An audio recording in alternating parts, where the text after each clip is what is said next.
मिळालेल्या माहितीनुसार राज्यातील लाडक्या बहिणींना आता जो काही आता पुढील हप्ता असणार आहे डिसेंबरचा असो, त्यानंतर जानेवारी असो 2026चा, तर हे जे पुढील हप्ते असणार आहेत हे 2100 रुपये मिळणार आहेत.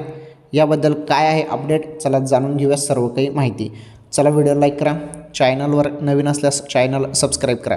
सध्या चर्चा एकच चालू आहे की लाडक्या बहिणींना 1500 ऐवजी आता 2100 रुपये मिळणार आहेत अशी चर्चा सध्या चालू आहे. तर हे खरं आहे का, याबद्दल काय आहे अपडेट, चला जाणून घेऊया.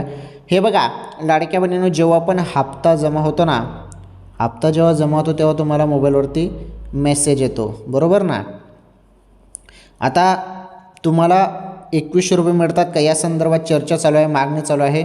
या संदर्भात 2-3 दिवसामध्ये निर्णय होणार आहे. जसा निर्णय येईल तसं तुमच्यापर्यंत अपडेट पोहोचवण्यात येईल. ओके.